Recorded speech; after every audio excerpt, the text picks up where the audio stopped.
اس ضمن میں قرآن مجید نے اور حدیث نے اور حضور کی سنت و سیرت نے ایک بڑا عجیب ایک اعتدال والی روش ہمیں سکھائی ہے۔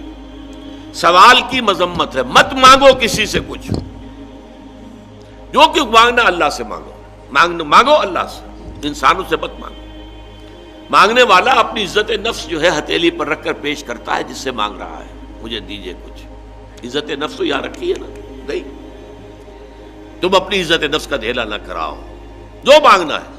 حضور نے فرمایا کہ اگر جوتے باندھنے کا فیتا جو ہے وہ تمہیں چاہیے، اللہ سے مانگو۔ اب یہ اللہ کا معاملہ کس ذریعے سے پہنچا دے، کس کے دل میں ڈال دے، کیا شکل پیدا کر دے، تمام اسباب جو ہیں عالم کے وہ تو اللہ کے قبضہ قدرت میں ہے۔ کون سے سبب کے ذریعے سے اللہ تعالیٰ وہ تمہاری ضرورت پوری کرا دے، یہ اس پر چھوڑو، مانگو اللہ سے۔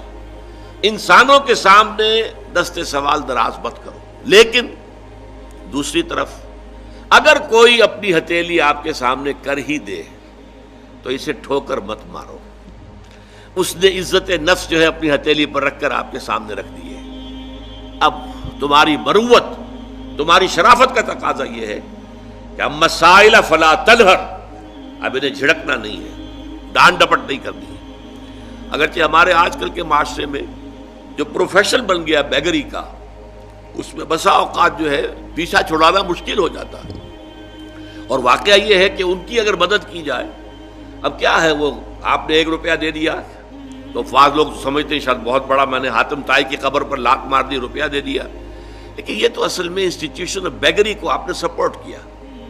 لیکن یہاں بھی آپ معذرت کریں، کچھ بھی کریں، کسی طریقے سے آپ اگر نہیں دینا چاہتے ہیں نہ دیں، ٹھیک ہے، لیکن ڈانٹنے کا آپ کو حق نہیں ہے، جھڑکنے کا آپ کو حق نہیں۔ اما السائل فلا تنہر، بلکہ یہ بھی آیا ایک حدیث میں کہ تم دو، کچھ نہ کچھ دو، سائل کا ہاتھ خالی نہ لوٹاؤ۔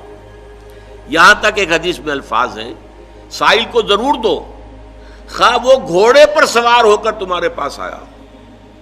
گھوڑے پر سوار ہو کر آنے والا جو ہے وہ تو صاحب عزت، صاحب حیثیت انسان ہوتا تھا نا۔